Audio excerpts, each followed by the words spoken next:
My dad betrayed me to protect his new wife, cutting me off and mocking me. But when I fought back in silence, the truth destroyed their perfect life. My name is Ellie, and I'm 22 years old. What I'm about to tell you isn't some made-up family drama. It's my life. I promise I never thought I'd find myself posting something like this here, but hey, life's funny like that. To really understand the chaos that went down, you need to know a bit of my backstory. My mom, Sarah, was the strongest woman I knew. She was a planner, down to the tiniest details of life. She worked as a senior accountant and was the kind of person who had everything neatly filed and sorted, receipts, life insurance policies, you name it. She even wrote out a whole will years before she got sick. I used to think it was a little weird, but I get it now. She always said, "I want to make sure you're okay no matter what." Mom passed away from intestinal cancer when I was 18. I don't know if any of you have dealt with something like that, but watching someone you love slowly deteriorate is devastating. She fought so hard for 4 years, though, and never once complained. She quit her job to focus on treatment, and somehow, through everything, she kept planning, making sure all the paperwork for the house, finances, and my future were solid. Before she passed, she sat me down and said, "Ellie, this house is yours now. It's your home, and I want you to keep it. Promise me you'll always take care of it." I was so young at the time, just weeks away from starting college. I barely understood how any of it worked, but I knew one thing: that house was the last piece of her. My mom bought it before she even met my dad. She worked her butt off for it, paid off the mortgage, and built a beautiful life for us there. She made sure it would go to me, no one else. Here's where my dad comes into the picture. My parents divorced when I was 9. There was no big dramatic fallout, no custody battle, no fights over property. My dad just left. He met someone else, Diane, and decided he wanted a new life with her. He remarried pretty quickly and had my half-sister, Maya. To be fair, Dad did one thing right. He paid for my college up front by putting money into a separate account. That was his version of child support, I guess. I wasn't angry back then. I just sort of accepted that I wasn't part of his new family anymore. I'd visit them sometimes during the holidays. Diane was never outright mean to me, but it was obvious she didn't really see me as family. She'd do that thing where she'd invite me for dinner but act like she hoped I'd say no. "Ellie, you're welcome to join us for dinner," she'd say in this overly cheerful voice while stirring a pot of something. It felt so forced that it made my skin crawl. Dad, meanwhile, was always working to provide for his family, his new family. Maya was about 10 years younger than me, and while I tried to bond with her, I always felt like a guest whenever I was at their house. You know, when you're somewhere, and you just know you don't belong? That's how it felt. They lived in a rented house back then, nothing fancy, but comfortable enough. Anyway, when Mom passed, I had no idea how to handle the house. I was too numb to think straight. Dad and Diane came over right after the funeral, and to my surprise, they offered to help me out. Dad said, "Ellie, you can't live alone right now. It's too much to handle. Let us stay here for the summer, and we'll help take care of everything while you figure things out." I didn't argue. I was a mess. I had just lost my mom, my anchor, and the thought of being alone in that big, quiet house scared me. Diane put on her best sympathetic face, acting like she was there for me, while Maya wandered through the house like it was a playground. I remember sitting in Mom's office, my office now, staring at her degrees on the wall and her neatly arranged financial books. She'd worked so hard to make sure I'd have a home, and yet I couldn't even bring myself to touch her things. I let Dad and Diane move into the spare room and Maya into what used to be Mom's craft room. By the end of the summer, I was getting ready to leave for college out of state. That's when Dad brought up the idea of them staying permanently. Over breakfast one morning, he pushed his coffee aside and said, "Ellie, what if we stayed here while you're at school? You won't have to worry about bills, maintenance, or the house sitting empty. It'll be good for all of us." Diane chimed in, flipping pancakes at the stove. "We take care of everything, Ellie. The house will be in perfect shape when you come home." At the time, it made sense. They'd been decent housemates over the summer. Diane had even softened up a bit. She'd cook meals for me and invite me to her weird little book club meetings where middle-aged women gushed over bad romance novels. Maya started calling me her cool sister, which, I'll admit, warmed my heart a little. So, I agreed. I didn't see any harm in it. I trusted them. Over the next 4 years, I came home for breaks and holidays, and honestly, it was okay. Diane would cook huge welcome home dinners. Dad would crack stupid dad jokes, and Maya would show me her latest middle school drama. I started to believe we had turned into this strange but functional blended family. Sure, there were little things, like Diane rearranging furniture or making subtle comments about the house, but I shrugged them off. It wasn't worth making waves. When I called Dad my senior year of college to tell him I'd accepted a job back in my hometown, he seemed thrilled. "That's great, Ellie. We'll have the house ready for you. I didn't think twice about it. I graduated, packed up my stuff, and made the long trip home, excited to start this new chapter. I should have known something was wrong when the taxi pulled up to the house, and I noticed new curtains in the windows. Little things had changed. The rose bushes Mom planted were still there, but they were pruned differently. The front porch looked repainted. I didn't think much of it until I walked up to the door, pulled out my key, and it didn't fit. That's when everything started to unravel. I'll never forget the exact moment I realized something was seriously wrong.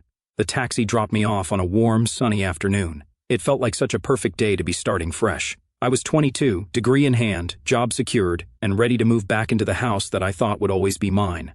I even remember taking a moment to stand in front of the house, suitcase in hand, breathing in that weird mix of roses and fresh-cut grass. Mom's rose bushes were still there, though someone had trimmed them differently, like the rounded way Diane always shaped things. It was little details like that I noticed first, subtle changes. I walked up the porch, pulled out my house key, and slid it into the lock, already picturing my first night back in my room. I'd spent the whole car ride imagining throwing my stuff on my bed, unpacking a bit, and sleeping like a rock after the long trip. But the key didn't turn. I tried again. Nothing. I froze mid-breath, just staring at the door like maybe I'd forgotten how locks worked. I jiggled the key. I turned it harder. Still nothing. No way, I thought. Maybe I'm overtired, or maybe the lock's jammed. I knocked on the door, still half smiling, still hopeful. A moment later, Diane opened it, wearing an apron and looking like she'd just been baking, flour smudges on her hands and all. For half a second, her face went totally blank. Then she pasted on this fake smile and said, "Ellie, what are you doing here?" That question hit me like a slap. What was I doing here? I live here, or at least I thought I did. I managed to stammer out, I'm moving back home. I told you guys about this, remember? Her smile faltered. Oh, right, she said, like she just remembered something she'd forgotten to put on the grocery list. She stepped aside reluctantly and let me in. The moment I rolled my suitcase inside, it was like stepping into a weird version of my house. The living room was different. Mom's furniture was still there, but it had been rearranged. Diane's tacky farmhouse decor, fake plants and cutesy signs that said things like live, laugh, love, had taken over the mantel and the shelves. The old photo of Mom and me on the side table was gone. A new family photo of Dad, Diane, and Maya was there instead. I swallowed hard, my throat tight, but I tried to stay calm. In the living room, Dad was sitting in Mom's old armchair, the one she used to curl up in with a book after work. He looked up from his tablet and did this awkward double take when he saw me. Maya was sprawled on the couch, her phone in hand, earbuds in. She barely glanced at me. "Hey, you're back," Dad said, sounding like he was trying way too hard to sound cheerful. "Yeah," I replied, forcing a small smile. "Why are the locks changed?" Dad scratched the back of his neck. His nervous habit, always has been. "Oh, I changed them last month.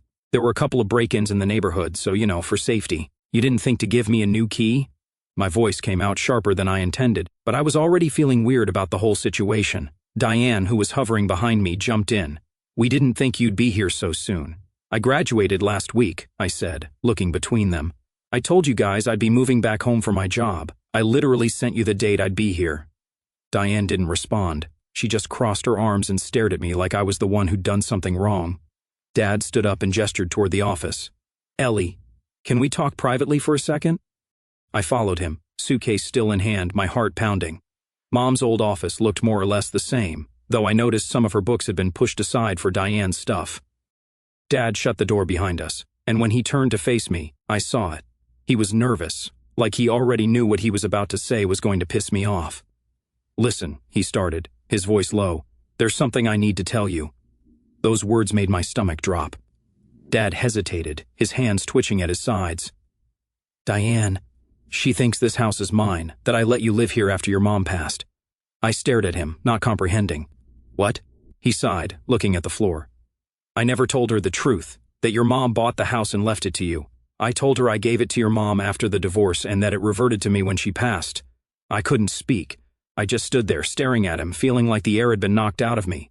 My house, my mom's house, the one thing she fought so hard to make sure I'd have. And he lied about it to Diane for 4 years.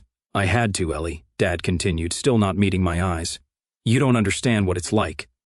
Diane wouldn't have agreed to live here if she thought it wasn't mine."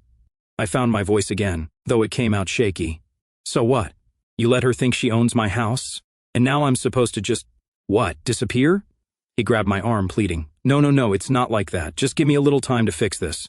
I'll tell her the truth, I promise, just not yet. I don't want to ruin my marriage. Please. I couldn't believe what I was hearing. My own father was asking me to lie, to let them stay in my house, the house my mom worked her whole life to buy, because he was too much of a coward to admit the truth to his wife. I took the keys he handed me for the new locks, but I was done. I felt sick, I felt betrayed, but mostly I felt like an idiot for trusting them. I agreed to let him fix it, but deep down I already knew this wasn't going to end well. That night at dinner, the tension was so thick you could cut it with a knife. Diane sat at the head of the table, smiling like nothing was wrong, but I caught her glancing at me every now and then. Sharp, calculating looks that made my skin crawl. Maya ignored me completely, and Dad barely spoke. I picked at my food, my mind spinning. This was only the beginning. I could feel it. You know how sometimes people don't have to say anything outright for you to know exactly how they feel about you? That's what living with Diane turned into. Constant, unspoken hostility wrapped in fake politeness. Dad was no better. He avoided me completely, as though ignoring the situation would make it disappear. It was as if I'd walked into someone else's house and had overstayed my welcome. Except it was my house. The first few days were awkward but tolerable. I spent most of my time in my room unpacking my stuff, catching up with old friends over texts, and trying to process everything Dad had told me. The tension wasn't as bad at first, more like that quiet kind where you can feel people watching you. Diane would pop into the kitchen while I was making coffee and make passive remarks like, "Oh, you're up early. You must be on a college schedule still. Or are you cooking for yourself tonight? I didn't realize you'd be eating in." The thing is, she wasn't yelling, but every comment carried an undertone that screamed, "You don't belong here." Then things escalated fast. On a Wednesday morning, I was about to throw in a load of laundry. I'd left my clothes sorted in the laundry room and went to grab detergent. By the time I came back, Diane was pulling my clothes out of the washer and tossing them into a basket. My white shirts were suddenly mixed with dark clothes that hadn't been washed yet. I froze and just watched her for a second. "Oh," she said, like she'd only just noticed me. "I thought this was Maya's basket. You really should label your stuff." "They were sorted," I said flatly. "And Maya doesn't do her own laundry, does she?" Her smile was razor thin. "Well, I can't keep track of everyone's mess around here." She picked up her cup of tea and walked out, leaving my clothes in a crumpled pile. I knew what she was doing. She wanted me to react, to cause a scene, but I wasn't going to give her the satisfaction that night at dinner she made just enough food for 3 people. I didn't realize until I came to the table and saw 3 plates set, one for her, one for Dad, and one for Maya. She looked up at me and said, "Oh, Ellie, I thought you were eating out tonight. You didn't say anything." "I live here," I said, trying to keep my voice calm. "You didn't ask." She shrugged and smiled, a fake sweetness to it. "Well, there's bread in the pantry if you're hungry." I sat there for a second, considering walking out or even flipping out on her, but instead I just grabbed my coat and left. I couldn't stand sitting across from them another second. I ended up at the local diner, eating a sandwich alone and texting one of my old friends from high school. "Please tell me you're free tomorrow. I need to get out of the house." The next day, I reconnected with my friend Emily. She still lived nearby. When I told her about the situation, she gave me that wide-eyed look you give someone when you can't believe what you're hearing. "Wait, they're living in your house? Acting like you're the guest? Ellie, what the hell?" "I don't know what to do," I admitted. "Dad's too much of a coward to tell Diane the truth, and she's trying to make my life miserable. I feel like I'm losing my mind." We spent the afternoon hanging out, catching up on life, and for a few hours I almost felt like myself again. Emily even joked, "If she keeps pushing, I'll come over and put her in her place for you." It made me laugh, but when I got home, the dread came rushing back. The house was dark and silent. I flicked on the hallway light and noticed something odd. My shoes, which I'd left neatly by the door, had been moved into the coat closet. It was a small thing, but it sent a clear message. Diane didn't want any trace of me visible in her space. Over the next week, she doubled down. I'd wake up to find my things moved around, like my coffee mug mysteriously shoved to the back of the cabinet, or my mail accidentally tossed into a pile of junk. One morning, I went to take a shower, only to realize the hot water was ice cold. Maya had conveniently taken a 45-minute shower right before me. Diane made a show of saying, "Oh, Ellie, I guess you'll just have to get up earlier. Maya's growing, and she takes longer these days." The worst part was watching Maya change. When we were younger, she used to follow me around like a little shadow. She'd call me her big sister and beg me to braid her hair. Now she rolled her eyes whenever I walked into the room and muttered things like, "She's so lazy, Mom." I even overheard her on the phone saying, "I don't know why she's still here. It's not even her house." That hurt more than I care to admit. And then there was Dad. I swear I could feel him avoiding me. He'd come home late or go for walks anytime Diane started needling me in front of him. If I caught him alone and tried to talk about it, he'd just mumble something about keeping the peace. Keeping the peace for who? I hit my breaking point when Diane moved Mom's favorite vase. It had been on the mantel for as long as I could remember, this beautiful ceramic vase with blue flowers painted on it. One day I came home and found it shoved onto a random shelf in the corner, almost hidden. In its place was one of Diane's tacky rustic pieces, an ugly wooden sign that said, "Home Sweet Home." I asked her about it directly. "Why did you move the vase?" "Oh," she said, not even looking up from her tablet. "I just thought it didn't match the new style I'm going for in here. I'm sure you understand." I didn't reply, but I felt something snap inside me. That vase was more than just decor. It was a piece of my mom, a memory of her, and Diane had no right to touch it. That night, I started packing up Diane's things in my head. I wasn't ready to act yet, but I knew I couldn't keep living like this.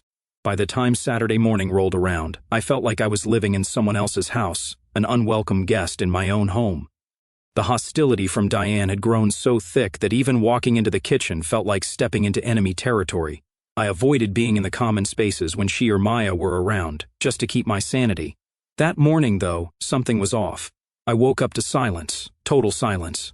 No sound of Diane in the kitchen banging pots, no Maya blasting pop music from her room, and no Dad watching the morning news on TV. It was eerie. At first, I thought maybe they'd just gone out for breakfast or something. But the house felt abandoned. It was too clean. The kitchen counters were spotless, the dining table was empty, and even the shoes that were always cluttered near the front door were gone. I stood there, barefoot, still in my pajamas, my stomach sinking. I checked my phone. Nothing. No texts, no missed calls. I tried calling Dad first, straight to voicemail. That's weird. I tried him again, same result. By this point, I felt like something wasn't right. Maybe it was paranoia after weeks of tension with Diane, but I couldn't shake the feeling that this wasn't just a regular Saturday morning. Finally, I dialed Diane. I was about to hang up after the fourth ring when she picked up. Her voice was sharp. "What do you want?" Her tone caught me completely off guard. I just wanted to know where everyone is. I woke up, and the house is empty." She laughed, not a normal laugh, a mean, ugly sound that made my skin crawl. "Oh, didn't we tell you? We're in the Maldives, sunny beaches, luxury resorts, the whole deal." I blinked, gripping the phone tighter. "What, the Maldives? First-class flights and everything," she added with mock cheer. "We didn't mention it because, frankly, we didn't want you tagging along. You're not exactly in a position to pay your way, are you?" My stomach dropped. "What are you talking about?" That's when she dropped the act completely. "I'm talking about you living in our house like some entitled brat," she spat. "Your father might be too soft to say it, but I'm not. You're a freeloader, Ellie. You've been mooching off us long enough. Do you know how embarrassing it is to have a grown woman squatting in our house while we're paying all the bills?" I could barely breathe. My hands were shaking, and I sank into one of the kitchen chairs, my legs too weak to hold me up. "It's not your house," I managed to choke out. "It's my house." She ignored me. "We're done, Ellie. When we get back, I want you gone. I don't care where you go. Sleep on a park bench for all I care. But you're not staying here. If you're still in that house when we come back, I'll personally throw you out." In the background, I could hear Maya laughing and Dad saying something I couldn't quite make out. The sound of it twisted the knife deeper. "Diane, you don't bother trying to call your father," she interrupted, her voice icy. "He agrees with me. He's just too weak to tell you himself. We've already blocked your number. Have a nice life, Ellie." And then she hung up. I sat there in shock, the silence of the house pressing in on me. I stared at the phone, half expecting her to call back and say it was some cruel joke, but she didn't. My father's silence on the other end had been enough to confirm everything. They were gone, on vacation, living it up on a tropical island while I sat alone in what was supposed to be my house. And the worst part? They planned to throw me out when they got back. For the first few minutes, I just sat there, my mind blank. I couldn't process it. I couldn't wrap my head around the fact that my dad, my own father, had let this happen. He didn't stop her. He didn't stand up for me. He just went along with it. But the shock didn't last long. It turned into something else, something I hadn't felt in weeks, rage. They wanted me gone? Fine. But they'd forgotten one very important thing. This was my house. I spent the next hour sitting in that chair, staring at the walls, replaying the conversation in my head. Diane's voice echoed over and over. Freeloader, squatter, embarrassing. It wasn't just what she said, but the way she said it. Like I was some useless parasite clinging to their perfect lives, like I didn't belong here. Well, I wasn't going to let her win. By noon, I had a plan. First things first, I blocked their numbers. I didn't want to hear a word from any of them, not even Dad. Then I called a locksmith. Emergency service.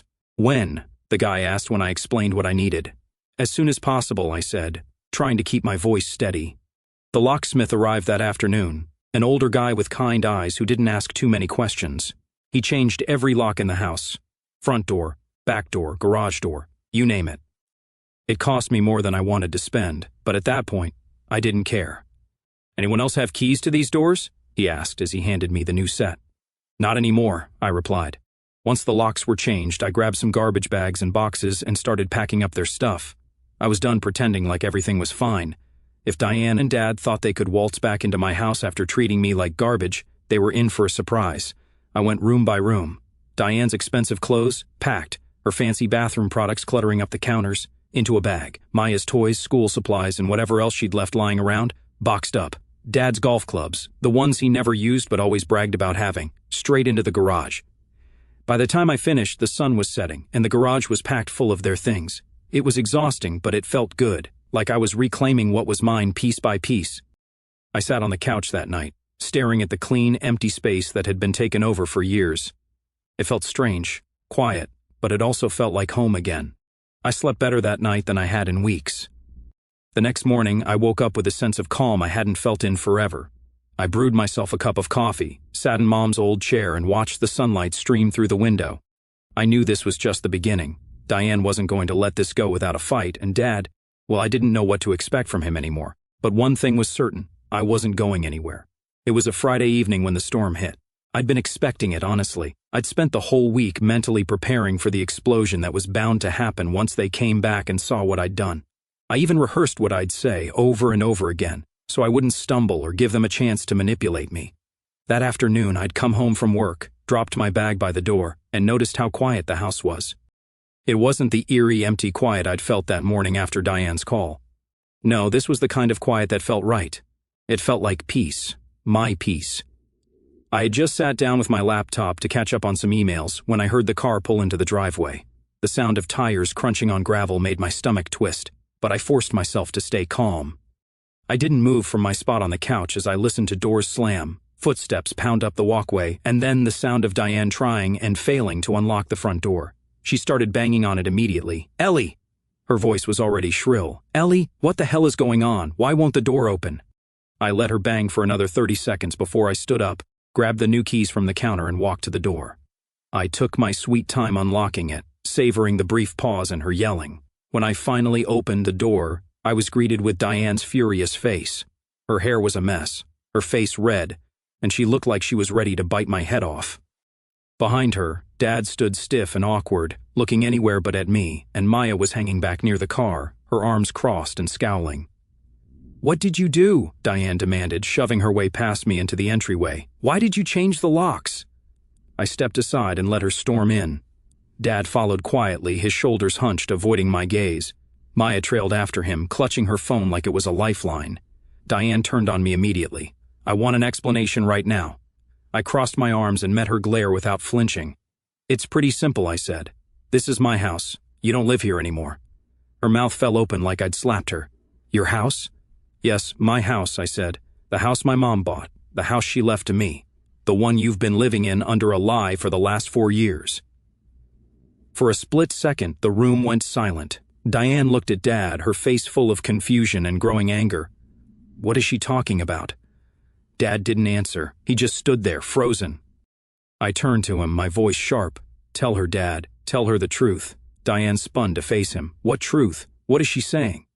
Dad mumbled something I couldn't hear, his voice so quiet I thought he might have been choking on his own guilt. Speak up, Diane snapped. What is she talking about, Richard? Dad finally looked up, his face pale. It's true, he said, his voice weak. The house, it's not mine. It never was. Sarah bought it before we were married. She left it to Ellie in her will. For a second, Diane just stared at him, blinking as though she couldn't process the words. Then her face turned a deep shade of red. You lied to me. Dad flinched like she'd struck him. I didn't mean, you told me this was your house, she shrieked. You said you let Ellie stay here out of the goodness of your heart. Do you have any idea how stupid this makes me look? Her voice was loud enough that I was sure the neighbors could hear, but I didn't care. Let her scream. Let her throw her tantrum. I'd spent weeks feeling like a stranger in my own home. She could deal with a little reality. Diane turned back to me, her eyes blazing. You ungrateful little brat. After everything we've done for you, I cut her off. Everything you've done for me? Like what? Trying to erase my mom from this house? Calling me a freeloader? Planning to throw me out? That's not helping, Diane. She opened her mouth to argue, but I wasn't finished. Your stuff is in the garage. Take it and leave. At that, Maya finally spoke up. Mom, let's just go. Her voice was quiet, and for the first time I saw something other than anger in her expression. Embarrassment, maybe. She looked at me for half a second before turning away again. Diane ignored her. We are not leaving, she snarled. This is our home too. No, it's not, I said, my voice steady. It's mine, and I want you out. Dad finally stepped forward, looking like he wanted to fix everything with a single sentence. Ellie, please, he said, his voice trembling. We don't have anywhere to go right now, just give us a few weeks. I held up my hand. No. His face crumbled. Please, sweetheart, I know I messed up, but we're family. Family doesn't treat each other like this, I shot back. You let this happen. You let Diane think this was her house. You let her treat me like garbage, and you stood there and said nothing. Dad had nothing to say to that. He just looked down at the floor like a scolded child. Diane, on the other hand, wasn't ready to give up. You're a selfish little girl, she spat. You think you're so high and mighty because of this house, you wouldn't even have it if it weren't for your father. I laughed bitterly. My father had nothing to do with this house. Mom bought it with her own money before you or him were even part of the picture. She made sure it would be mine because she knew I couldn't count on him. That shut her up. I turned back to Dad. You can take your stuff and leave. I'm done with this. For a moment, nobody moved. Diane stared at me like she wanted to lunge at me, but Dad finally nodded, his shoulders slumped in defeat. Fine, he whispered. It took them about an hour to load their things into the car. Diane didn't stop muttering under her breath the entire time, calling me names, swearing about how ungrateful I was. Dad just looked hollow. Maya stayed quiet, helping carry things without a word. When they were done, Dad knocked on the door one last time. I didn't open it. I watched from the window as they drove away, Diane's voice still faintly audible through the glass. The house was quiet again when they were gone. For the first time in years, it felt like it belonged to me, like it belonged to Mom. I sat down on the couch and let out a breath I hadn't realized I was holding. They were gone, finally. It's been 2 months since that day. Dad still tries to call from random numbers, but I don't pick up. Some relationships can't be fixed, and honestly, I don't want to. I'm focusing on myself now. My job is great. I've made friends at work, and I'm slowly healing from all of this. I planted new roses in Mom's garden, ones she would have loved, and I'm finally at peace here. To anyone reading this who's dealing with toxic family, sometimes you have to let go. You don't owe anyone your peace, especially not people who take advantage of you. Mom made sure I'd always have a home,